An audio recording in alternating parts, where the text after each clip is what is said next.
हाइड्रोफॉर्मेलेशन ये oxo process है और ये ऑर्गेनोमेटेलिक्स कंपाउंड में से आता है ये topic. The catalytic conversion of alkenes to aldehyde with carbon cobalt and hydrogen is known as hydroformylation reaction. Carbon monoxide है ये, नॉट कोबाल्ट। कर देते हैं। It involves the addition of CHO group and hydrogen atom to carbon double bond carbon bond। अब इसमें हमने क्या करना है, अल्कीन ले लेना। अल्कीन क्या होती है, डबल बॉन्ड के साथ होती है। और हाइड्रोजन ले लेना है, टू हाइड्रोजनेशन हो रही है ना, देन कार्बन मोनोऑक्साइड ले लेना। और catalyst, in the presence of catalyst की हम करेंगे तो क्या बन जाएगा, लीनियर हमारे पास जो वो बन जाएगी, प्रोडक्ट आ जाएगा लीनियर और ब्रांच्ड आ जाएगा अल्कीन। कैटालिटिक यूज्ड कौन कौन सा हो सकता है, hydrogen carbonyl, carbon monoxide COC4 N butyne 3 phosphate plus hydrogen rhodium carbon monoxide and triphosphate.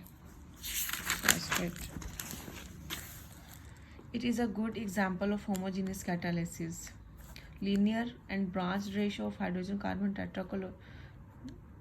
Carbon monoxide 4:1 है और BU3P फॉस्फोरस कॉम्प्लेक्स की 3:1 है।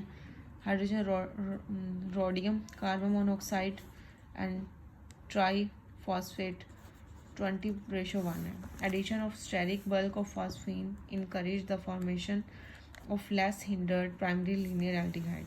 रिएक्शंस हम करते हैं हाइड्रोफॉर्मेलेशन के, reaction in the presence of carbon dioxide cobalt 8 as catalyst.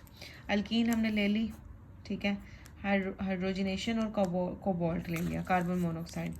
In the presence of carbon dioxide cobalt 8 and 100 to 400 ATM pressure है, 90 to 200 degree Celsius वो है। तो हमारे पास प्राइमरी एल्डिहाइड बन जाएगा और सेकेंडरी एल्डिहाइड बन जाएगा, ये देख लें।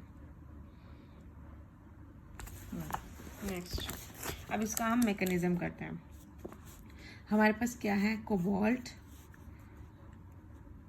टेट्रा को कार्बन मोनोऑक्साइड है, 4 कार्बन मोनोऑक्साइड है और हाइड्रोजन है, और इसकी वैलेंसी हमारे पास कितनी है, 18। अब हमने इसमें से एक कोबाल्ट हमारे पास रिमूव हो जाएगा, डिसोसिएशन हो रही है हमारे पास।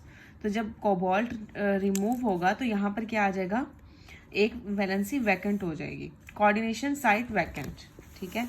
और 16 वैलेंसी 16 इलेक्ट्रॉन्स हमारे पास आ जाएंगे। कोऑर्डिनेशन, ये कोऑर्डिनेशन, अब नेक्स्ट स्टेप में क्या होगा, कोऑर्डिनेशन होगी, अल्कीन्स हम ऐड करेंगे जहाँ पर वैलेंसी वैकेंट है, cobalt hydrogen OC carbon monoxide और यहाँ पर CH2 ऐड हो गया। अब यहाँ पर जब ऐड हुआ तो ये 18 वैलेंसी पूरी हो चुकी है ऑलरेडी। फिर ट्रांसमेटलेशन होगी। ट्रांसमेटलेशन में हम क्या करेंगे, ये जो हाइड्रोजन यहाँ पर था ना, ये वाला, ये इधर शिफ्ट हो जाएगा अल्कीन के पास और डबल बॉन्ड सिंगल बॉन्ड में शिफ्ट हो जाएगा। यहाँ पर वैलेंसी वैकेंट, हाइड्रोजन इधर आ गया, CH3 हो गया और डबल बॉन्ड सिंगल बॉन्ड में कन्वर्ट हो गया। और देन फिर वैलेंसी 16 होगी क्योंकि ये वैकेंट होगी। देन क्या होगा, फिर कार्बन मोनोऑक्साइड ऐड कर देंगे हम। फिर क्या होगा, फिर कार्बन मोनोऑक्साइड इधर इस वैकेंट वैलेंसी पे फिर से आ गया, ठीक है। अब फिर से 18 वैलेंसी कंप्लीट होगी। अब इंसर्शन करेंगे। इंसर्शन में क्या होगा, ये जो कार्बन मोनोऑक्साइड है ना, इधर से एक ऑक्सीजन निकल जाएगा हमारे पास, एक ऑक्सीजन निकलेगा, बल्कि ये पूरा CO निकलेगा, ठीक है। ये इधर, ये जो अल्कीन है ना, इसके साथ शिफ्ट हो जाएगा आके, C के साथ डबल बॉन्ड O और CH2 CH3 हो गया और ये वैलेंसी फिर वैकेंट हो गई। और ये 16 वैलेंसी इसके पास है, 16 इलेक्ट्रॉन स्टेट है ये हमारे पास अब इसकी। फिर नेक्स्ट स्टेप में क्या होगा, ये कोऑर्डिनेशन साइट क्रिएट है। अब हाइड्रोजनेशन करवाएंगे, ऑक्सीडेशन एडिक्शन रिएक्शन हो रहा है। क्या होगा नेक्स्ट, हाइड्रोजनेशन में 2 हाइड्रोजन ऐड होंगे, ये 2 हाइड्रोजन ऐड हो गए। ये जो वैलेंसी वैकेंट थी ना, एक यहाँ पर ऐड हो गया और एक एक्स्ट्रा ऐड हो गया, और ये जो है ना हमने क्लोज करके ले लिया, CO CH2 CH3। नेक्स्ट में क्या हुआ, नेक्स्ट में हमारे पास ये जो रिमूव हुआ है ना, ये CH2 CH3 CHO, ये हमारे पास रिमूव हो गया, ये एक हाइड्रोजन भी इसके साथ ऐड हो गया। देन क्या आ गया हमारे पास, ये हमने इसके साथ ऐड कर दिया, पाई कोऑर्डिनेशन CH2 मतलब इस प्रोसेस में हो गया।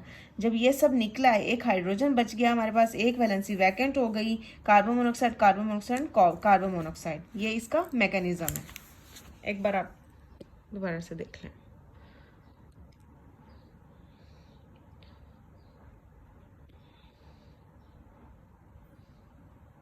फिर से 16 इलेक्ट्रॉन स्टेट होगी इसकी। अब इसका थोड़ा सा एक्सप्लेनेशन यहाँ पर मैंने लिख दिया, जो जो हमने स्टेप्स में किया है वो भी एक बार देख लें।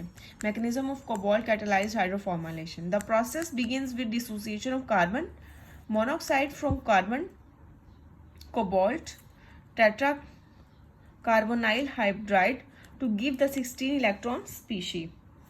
Subsequent binding of alkenes give an 18 electron species. The olefin inserts to give 16 electron alkyl tricarbonyl. Coordination of another equivalent of carbon monoxide give alkyl tetracarbonyl. Migratory insertion of carbon monoxide gives the 16 electron acyl. The oxidation addition of hydrogen gives a dihydro complex. Dihydro complex then releases aldehyde by reductive elimination. Step 8 is unproductive and reversible. ये reversible, ये जो step था ना 8 step, ये अनरिवर्सिबल step था, reversible step था। Okay, ये वाला स्टेप 8 है, लास्ट स्टेप है, ये रिवर्सिबल है। मीन्स टू से इससे फिर हमारे पास वापस यही वाला बन रहा है, क्योंकि ये हमने रिमूव कर दिया CH2 CH3 CO और एक हाइड्रोजन, फिर एक वैलेंसी, फिर वैकेंट, फिर वही वाला सेम आ गया।